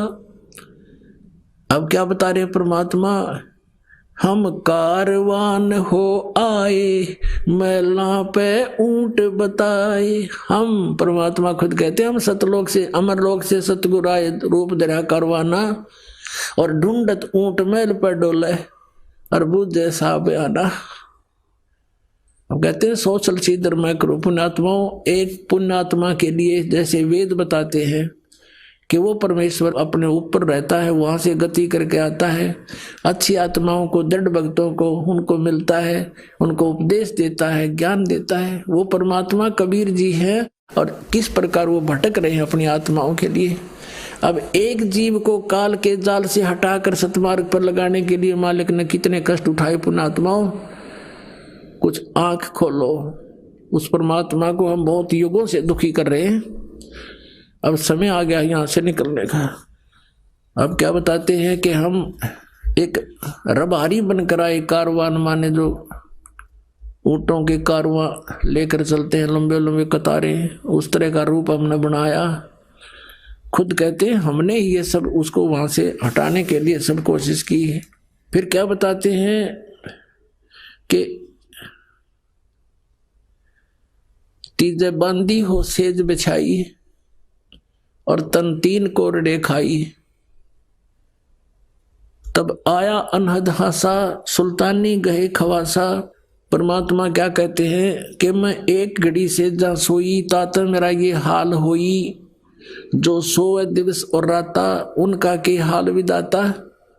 कि मैं तो एक घड़ी इस गंदी सेज पर सोई थी जिस पर तू दिन रात सोता है बोले आदमी, और मुझे इस पर सोने का, एक घड़ी के सोने का 3 कोरडे दंड मिला है, और तू तेरे साथ क्या होगी मूर्ख, मैं इसलिए हंस रहा हूं। परमात्मा कहते मैं इसलिए हंस रही हूं। और फिर अंतर ध्यान हो गए। चौथे जोगी भये हम जिंदा। परमात्मा ने लीला क्या की, चौथे जोगी भये हम जिंदा, लिन 3 कुते गड़ फंदा। हम एक जोगी बनकर, जिंदा महात्मा बनकर बैठ गए। जैसे आदरणीय धर्मदास साहिब जी को परमात्मा जिंदा महात्मा के रूप में मिले कलयुग के अंदर, आदरणीय मुलुकदास साहिब जी को ऐसे संत रूप में मिले थे सत्संग करते हुए, आदरणीय नानक साहिब जी को जिंदा महात्मा के रूप में मिले परमात्मा बेई नदी पर सचखंड लेकर गए, फिर उनको वापस छोड़ा 3 दिन के बाद। आदरणीय दादू साहिब जी को भी ऐसे जिंदा महात्मा के रूप में गांव से बाहर एक बनी में मिले, उनको भी सचखंड दिखाया। 3 दिन बेहोश रहे थे दादू साहिब जी, तीसरे दिन होश में आए थे। फिर उन्होंने कबीर साहिब की महिमा कलम तोड़ गाई थी। आदरणीय गरीबदास साहिब जी को भी जिंदा महात्मा के रूप में आए थे, सचखंड लेकर गए थे, फिर वापस छोड़ा था। आदरणीय गीसा दास साहिब जी को भी यही लीला की थी, उनके साथ भी सचखंड लेकर गए थे, तीसरे दिन वापस छोड़ा था। अब क्या बताते हैं, चौथे जोगी भये हम जिंदा, लिन 3 कुत्ते गल फंदा। 3 कुत्ते ले लिए और एक गल फंदा यानी गले में बांधन का रस्सा न्यारा रख ली चेन। दीनी हम साकल डारी, सुल्तानी चले बागबाड़ी, बोले पात सहा सुल्ताना, कहां से आए जंद दीवाना। परमात्मा से पूछता है वो अब्राहिम सुल्तान राजा जंगल में कि हे जंद, हे जिंदा महात्मा तू कहां से आया है, यहाँ कैसे बैठा है। ये 3 कुत्ते क्या कीजे, इनमें से 2 हमको दीजे। अब्राहिम सुल्तान कहता 3 कुत्तियां का तू क्या करेगा, 2 हमें दे दे। अरे तेरे, फिर यो लोह लंगर शीश लगाई, अरे तेरे बाप दादा हैं भाई, इन बड़ी बद फैल कमाई। ये तेरे बाप दादा हैं भाई, इन बड़ी बद फैल कमाई, यों लो लंगर शीश लगाई, तब कुत्तों धूम मचाई। अब कुत्ता ने कुटन लागे भगवान, सांकड़ गेला चैन मारे उनका बेल। अरे ये तेरे बाप दादा पड़ पीढ़ी, ये भी बसे उसी सराम गीदी, ये भी उसी सराम रहा करते जिसमें तू रह रहा है। अब तू तख्त बैठ कर भूली, तेरा मन चढ़ने को सूली। अब तू तख्त पर बैठकर राजा बनकर भूल गया भगवान को, तेरी यह दुर्गति होगी। जोगी जिंदा गैब भयारे, हम ना कछु भेद लहारे। बोले पादशाह सुल्ताना, जहाँ खड़े अमीर दीवाना। ये चार चरित्र बीते, हम ना कुछ भेद न लीते। वहाँ हम मारा ज्ञान गिलोला, सुल्तानी मुख न बोला। तब लगे ज्ञान के बाना, छोड़ी बेगम माल खजाना। सुल्तानी जोग लिया रे, सतगुरु उपदेश दिया रे। छोड़ा 18 लाख तुरारे, जैसे लागे माल बुरारे। 18 लाख तुरारे, जिसे इब लग गया माल बुरारे। 18 लाख घोड़े भी त्याग दिए। अब वहां से घर पे आ गया। घर आते ही उसने क्या किया, जंगल से जब आया वापस वन से, किसी से नहीं बोला। चारों तरफ रानियों ने घेर लिया। मंत्रियों से पूछा रानियों ने क्या बात होगी, तुम तो 1 हफ्ते के लिए गए थे, आज दूसरे दिन वापस कैसे आ गए। तो मंत्रियों ने बताया कि ऐसे ऐसे एक हिरण के पीछे ये बहुत दूर तक चले गए, पता नहीं वहां इसके साथ क्या घटना घटी, किसी से नहीं बोल रहे हैं। हमें भी संकेत से कहा कि चलो यहाँ से और यहाँ आगे, अब तुम जानो, तुम्हारा काम जानो। रानी कहने लगी कि देखो जी, आप तो वैसे ही बच्चों वाली बातें करते हो, ये सब ऐसे ही होते हैं, कुछ नहीं होता है, ये भूत प्रेत होते हैं, आप ऐसा क्यों महसूस करते हो। अब राजा कहता जिसका लग वो जाने, ये भूत है प्रेत है क्या है, पर मुझे नहीं मालूम। अब मैं यहाँ रह नहीं सकता। मन में ये सोच रहा था। रानियां कह रही थी ऐसा कुछ नहीं, आप तो वैसे ही ऐसे घबराए से रहते हो। इतने में क्या हुआ कि एक कुत्ता आ गया जिसके सिर में जख्म था, जख्म में कीड़े चल रहे थे अनगिन। और कुत्ता आकर के इतनी दूर खड़ा हो गया, सब देख रहे थे, वो बातों में लीन थे, राजा से बातें कर रहे थे। कुत्ता आ गया सामने और कहा इब्राहिम। अब सब ने देखा, कुत्ता बोला इब्राहिम मैं उस नगरी का राजा था, तुझे याद है, और एक राजा के साथ युद्ध में मारा गया था। जैसे कर्म मैंने किए देख, आज भोग रहा हूं भाई, देख ले बच्चा जाता बच ले। यूं कहकर कुत्ता खे देसी वापस हो लिया। अब इतने सोच दिया ही, कुत्ता पकड़ो पकड़ो, इतना कुत्ता बहुत दूर अंतर ध्यान हो गया जाके। अब वो कहने लगा अब तुम देखो क्या है मेरे साथ, और कहा बाहर हो जाओ सब यहां से। कमरे से सबको बाहर कर दिया अपने कक्ष से। सारी रात करवट लेकर काटी, अब सीधा निकलूंगा तो ये जान नहीं दे मुझे। रात्रि में क्या किया, पीछे से रस्सा बांध कर महल के पिछले साइड पे और काला मुंह कर लिया, कालस लगा ली मुंह के ऊपर, कोई पहचान ना ले, और केवल 1 साल लपेट लिया। जैसे राजा से ये साधु संत देखे, एक चद्दर ने बांध लिया कने ऐसे बस। और गलती से जूती पहने रह गया, वो नो की नो जो बहुत कीमती थी, और रातों रात निकाल दी, कम से कम 20 किलोमीटर स्पीड थे। अब सुबह हुआ, भूख लगी। वहां एक मालन बेर बेचे थी, बाग के बाहर बैठकर रास्ते में। भूख लगी राजा को, उसने कहा मालन बेर दे दे, इसका रेट बता क्या लेगी। मालन कहने लगी 1 आने के शेर 1 किलो बेर देती हूं, आना निकाल भगत। अब राजा ने कहा मेरे पास पैसे नहीं है, ये जूती है 1.25 लाख की, एक की कीमत है, और मुझे भूख बहुत लगी है, तो मुझे बेर दे दे, 1 किलो दे दे। 1 किलो जोड़ी में जब डलाल लगा और कहा ये जूते ले ले, तो 2.5 लाख की जूती दोनों दर्दी भूख इतनी जबरदस्त लगी हुई थी। तो यहाँ परमात्मा कहते हैं अन देव तू बड़ा दयालम और तेरे पलड़े तुले नी लालम। अन देव तू जगमग ज्योति तेरे पलड़े तुले नी मोती।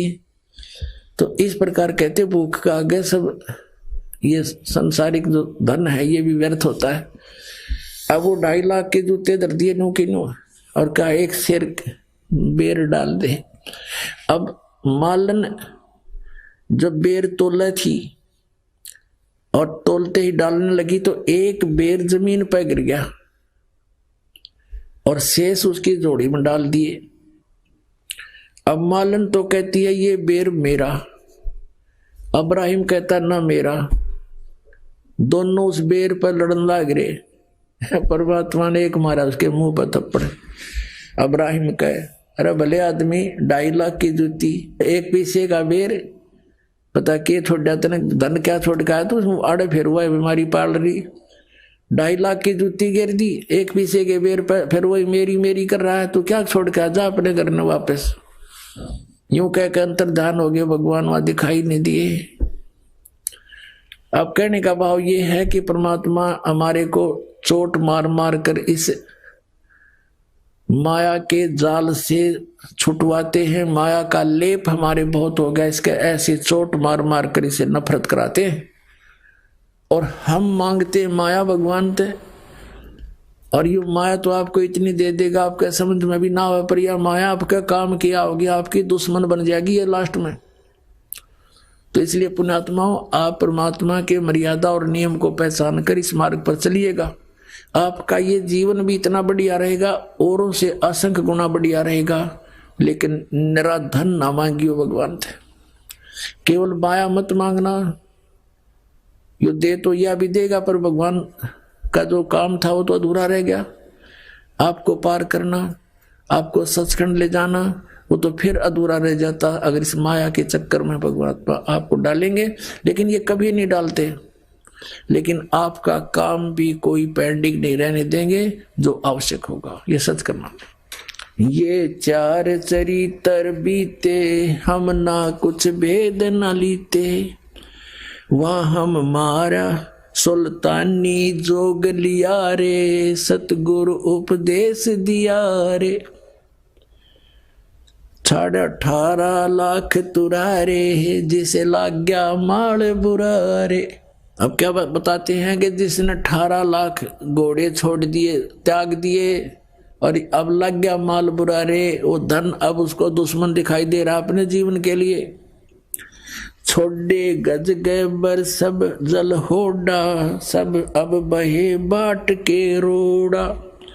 संग 16 सेंस सुहेली, एक से एक अधिक नवेली। छाडे हीरे हिरंबर लाला, सुल्तानी मोटे ताला। जिन लोक परगना त्याग्या, सुन शब्द अनाहद लाग्या। कप पगड़ी की कोपीन बनाई, सालों की अल्फी लाई। शीश किया मुँह काला, सुल्तानी तजे बुखारा। गण गंधर्व इंद्र लर्जे, धन मात पिता जिन सिरजे। होय होय भया सप्तपुरी पर साका, सुल्तानी मार्ग बाका।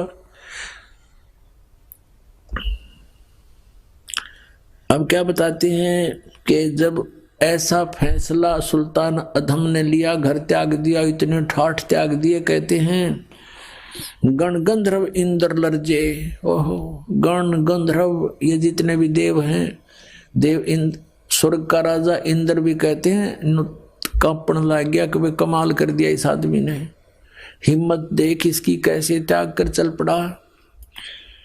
बया सपतपुरी पर साका, कहते हैं गण गंधर्व इंद्र लर्जे, धन मात पिता जिन सरजे। परमात्मा कहते हैं कि धन है इब्राहिम सुल्तान के माता पिता को जिसका ऐसा लाल उत्पन्न हुआ, ऐसा पुत्र उत्पन्न हुआ। कबीर साहब कहते हैं कह तो माता भगत जने या दाता या सूर, और ना तो रह ले बांझड़ी क्यों व्यर्थ गंवावे नूर। या तो माता भक्त पैदा करे या कोई दानी यानी दाता, और या सूरवीर उत्पन्न हो, जो सूरवीर में गुण होते हैं, वो अत्याचार करता नहीं और अत्याचार सहन भी नहीं करता, दूसरों के दुख में दुखी होने वाला होता है, कोई बकवास करने वाला होता है उसके साथ वो फिर संघर्ष करता है। तो कहता है या तो माता भगत जन है, उसके साथ तो कहना है कि अरिया दाता दानी हो, धार्मिक व्यक्ति हो, धर्म करने वाला हो, या फिर सूरवीर हो, अन्यथा जन्म देने की कोई जरूरत नहीं किसी बालक ने। अपना क्यों व्यर्थ में नूर, अपना शरीर भी क्यों खराब करे, बर्बाद करे। कहने का भाव ये है, कहते हैं गण गंधर्व इंद्र लर्जे, धन मात पिता जिन सरजे। कहते धन है उसके माता पिता ने जिसे जन्म हुआ ऐसे महापुरुष का। सुन शब्द अनाहद राता जान, काल कर्म नहीं जाता, जान हिंदू मुसलमान, कुछ रामन दुआ सलाम। एक समय ये अब्राहिम सुल्तान अधम अपना ऐसे ही परमात्मा की याद में टाइम पास कर रहा था, भक्ति कर रहा था। एक समय क्या हुआ कि बहुत अच्छी वर्षा होगी, वर्षा का मौसम था, साथ में हवा तेज चली।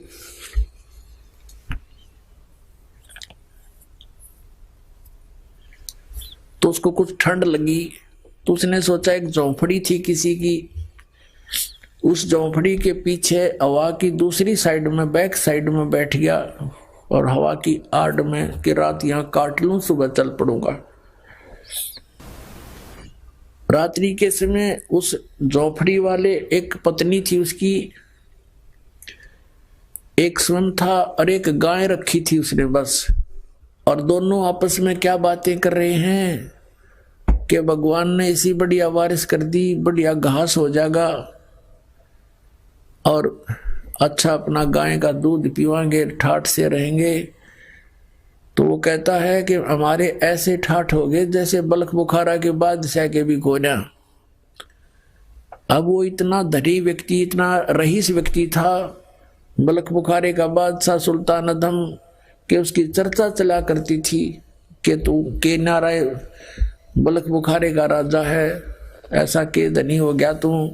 तो इसी दृष्टिकोण से उन्होंने कहा कि इसे मौज तो बलख बुखारे के राजा की भी नहीं जैसी हमारी है, ये मन की बकवाद होती है। अब उस अब्राहिम सुल्तान ने सोचा देख बोले आत्मा इनके पास खक नहीं, अरे सन मौज मान रही है उस, क्योंकि स्वयं ज्ञान होने के बाद प्रत्येक प्राणी की का ये प्रयत्न होता है कि किसी प्रकार इसकी भी आंख खोल दूं, समझा दूं। इसने भक्ति बिना कुछ नहीं जीव, कुछ भी सामान नहीं तेरे पास, मैंने सब कुछ छोड़ दिया।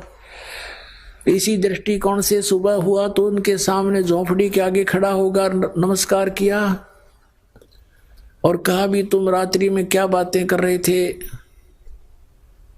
तो वो कहने लगे तू कहाँ सुन रहा था? कि मैं तुम्हारी झोंपड़ी के पीछे बैठा था, मुझे ठंड लग रही थी। तुम क्या कह रहे थे कि ऐसे ठाठ हो गए हमारे बलख बुखारा के बादशाह के भी नहीं। अरे बोले आदमी ये के ठाठ है भाई, परमात्मा की भक्ति करनी चाहिए। ये मनुष्य जीवन परमात्मा की भक्ति के लिए, आत्म कल्याण के लिए मिला है। और सुनो, मैं हूं बलख बुखारे का राजा और मैंने सब कुछ त्याग दिया परमात्मा पाने के लिए। अब वो क्या कहता, कर्महीन वो झोपड़ी वाला कहने लगा प्रथम तो तू राजा नहीं हो सकता। वो कहता है कि मैं सच्ची बताता हूँ, कसम है अल्लाह की, कसम है खुदा की, मैं वो अब्राहिम सुल्तान अधम, मैंने राज त्याग दिया। फिर कहने लगा प्रथम तो तू राजा नहीं हो सकता, और जब तू राजा है तो तेरे जैसा मूर्ख नहीं जो इसने धरने छोड़ के आ गया, मेंटल चल यहाँ से। अब क्या कहता है वो राजा, क्या कहता है कि रांडी ढांडी नात ये नरक ये काग, और बलख बुखारा छोड़ दिया थी पछली लागे। अब क्या बताते हैं कि भाई इस पर तो एक या औरत नहीं छूटती, एक या गाय, रांडी ढांडी, ढांडी है गाय को, रांडी औरत को। हरियाणा की लैंग्वेज में भाषा में कहा परमात्मा ने ज्ञान गरीबदास जी ने, कहते हैं रांडी ढांडी नाथ ये नर कई हैं काग, ये गणे चतुर बन रहे हैं और बलख बुखारा छोड़ दिया थी कोई पछली लाग। कहते पिछले तप से होते हैं पूर्ण हंस मुराद। क्या बताते हैं, मेरा कोई पिछला संस्कार था, मैंने इतना कुछ छोड़ दिया, इस पहिया ना छूटती नालायक पे। कर्महीन इंसान है ये, भक्ति नहीं करता। तो पुण्यात्मा, लागी का मार्ग और है, लग चोट काल जा करके। लागी का मार्ग और लग चोट काल जा करके। लग करके लागी का मार्ग और है, लग चोट काल जा करके। बन बीच बरतरी भूप ने एक मारा ताण निशाना। बन बीच बरतरी भूप ने एक मारा ताण निशाना। कोई घड़ी सदी थी आवन की, साधु का हो गया आना। कोई घड़ी सदी थी आवन की, साधु का हो गया आना। कोई मुआ मृग जवा दियो, नत तार धरो ने बाणा। कोई मुआ मृग जवा दियो, नत तार धरो ने बाणा। वो जीवित कर दिया ढोर था, शिष बना परीक्षा करके। शिष बना परीक्षा करके। शिष बना परीक्षा करके। लागी का मार्ग और है, लग चोट काल जा करके। लग चोट काल जा करके। लग चोट काल जा करके। लागी का गोपी चंद योगी हो गए, जिन ले लिया भगमा बाणा। गोपी चंद योगी हो गए, जिन ले लिया भगमा बाणा। गुरु महल जनान बेजते डोडी में अलख जगाना। गुरु महल जनान बेजते डोडी पे अलख जगाना। व्यंजन 3600 छोड़ के भिक्षा का भोजन खाना। व्यंजन 3600 छोड़ के भिक्षा का भोजन खाना। तन पड़ गया कमजोर था, ना खाया उदर भर के। ना खाया उदर भर के। ना खाया रे उदर भर के। लागी का मार्ग लग चोट काल जा करके। लग चोट काल लागी का मार्ग और है, लग चोट काल जा करके। बाजीद कहे उठाओ ऊंट को, लोग कहें ये मुआ। बाजीद कहे उठाओ ऊंट को, लोग कहें ये मुआ। उठन आली चीज रही ना गया, उड़ सलानी सुआ रही। उठन वाली चीज नहीं गया, उड़ सलानी सुआ। कुछ नक्सक बिगड़ा है नहीं, बाजीदा अचरज हुआ। कुछ नक्सक बिगड़ा है नहीं, बाजीदा अचरज हुआ। जिन करया अचंबा गोर है, तजा राज काल से डर के। तजा राज काल से डर के। तजा राज काल से डर के। लागी का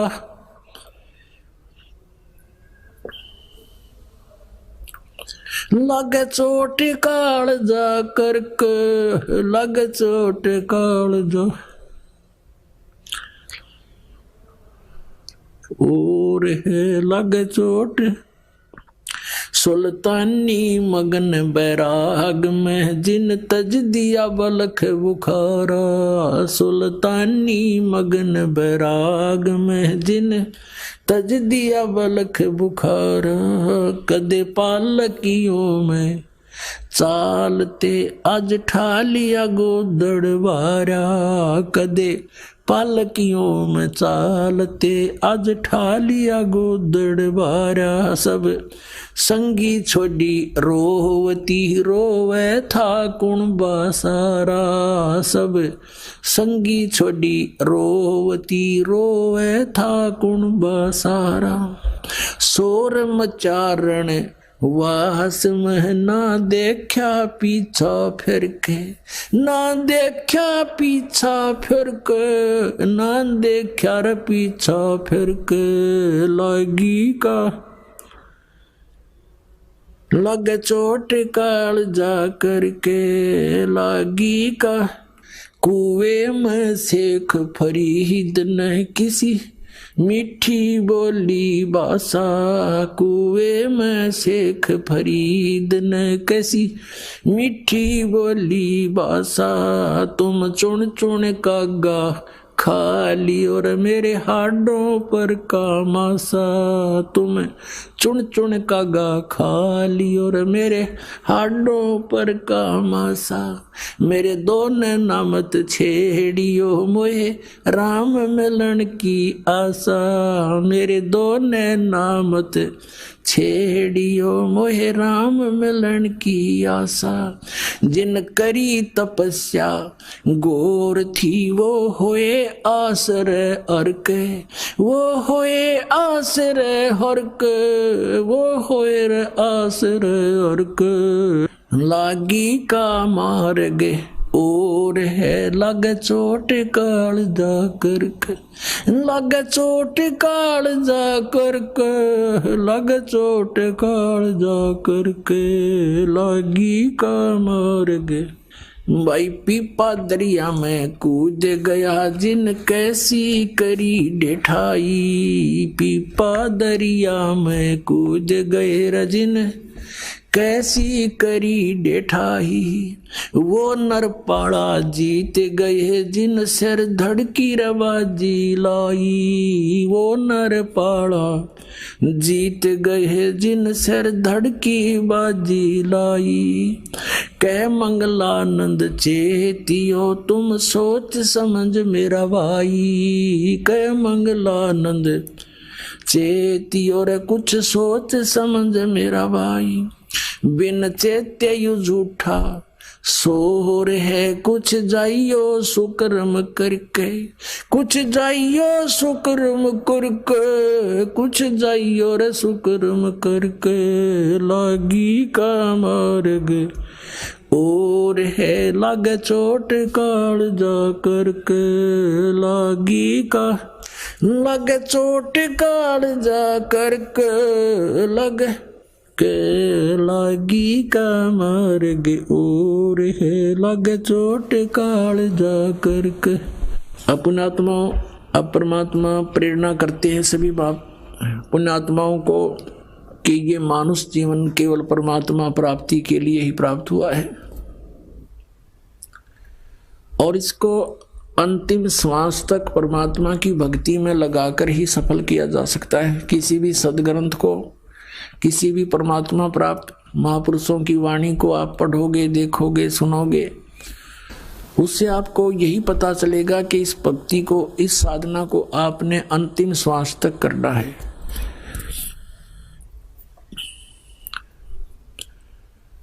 अब जैसे कल प्रसंग चल रहा है, ये तीन कंसेप्ट क्लियर हुए बिना हम परमात्मा प्राप्ति नहीं कर सकते।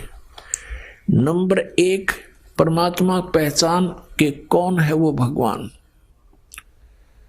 और दूसरा ये है कि उसका कहाँ है प्रमाण जिसको आप जी परमात्मा सिद्ध करने की चेष्टा कर रहे हैं, उसके प्रमाण कहाँ है। और तीसरा समाधान, समाधान भी पूरा हो, फिर उसको प्रदान करने वाला अधिकारी संत हो। जैसे एक आप व्यवहारिक सांसारिक व्यवहारिक क्रियाओं में देख लीजिए। जैसे कोई दूसरे देश में जाना चाहता है तो पासपोर्ट बनवाते हैं। यदि वो पासपोर्ट बनाने वाला डुप्लीकेट हो तो आपका काम तो सारा ही खराब हो गया, आपकी भी सजा, बनाने वाला तो जाना ही सजा उसको तो होनी है। तो इसी प्रकार ये अधिकारी के बिना ये मंत्र दिए हुए काम नहीं करे। नहीं तो वो महापुरुष भी पहले बता सकते थे इन मंत्रों को। उनको मालूम था कि इन काल के दूतों को ये नाम हाथ लग जाएंगे। सतनाम सतनाम सतनाम करके उसके कोड वर्ड से महापुरुषों ने डंडोरा पीट दिया। इन नकली संतों ने सतनाम सतनाम गोट लिया। अब सतनाम तो वो ही है, जैसे ये तो संकेत है, सांकेतिक सच्चे नाम की तरफ, कि वो सच्चा नाम हो। अरे नकली संतों ने, पंथों ने, राधा स्वामी, धन धन सतगुरु, सच्चा सौदा सिरसा वालों ने ही न सतनाम कहे ना पता नो के वो सतनाम। सतलोक को भी सतनाम कहते हैं, सार शब्द भी सतनाम, सतपुरुष भी सतनाम और सत शब्द भी सतनाम। ये असली राम भी सतनाम और सतलोक भी सतनाम। और ये एक नाम जप है वो भी सतनाम, 5 नामों में ओंकार, जो ओंकार निरंकार ज्योत निरंजन सोहम और सतनाम। इनको सतनाम का नहीं पता। परमात्मा ने यूं खेल खेलना था कि नकलियां का हाथ लग गया तो नाश हो जाएगा इस बात का, ये सारे भक्त रह जाएंगे।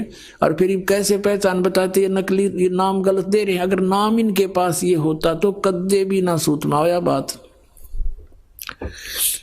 क्योंकि ये कहते हैं हम भी तो वही, हमारे गुरु जी भी तो यही नाम दे रहे हैं। और अब ये स्पष्ट हो गया कि 500 नाम काल के जानो। वो 500 नाम काल के तो पुण्यात्मा, वो भगत, वो भी परमात्मा के बच्चे हैं जो नकलियां का फंस गए। अब उनके लिए ये प्रयत्न हो रहा है पुण्यात्मा जो गलत स्थान पर चले गए। और आप जी यहां पहुंच चुके हो। आपकी किस्मत को मैं किन शब्दों से सराहूं, मेरे पास शब्द नहीं। धन्य आपके माता पिता जिनसे जन्म हुआ, सत्कर मान लेना।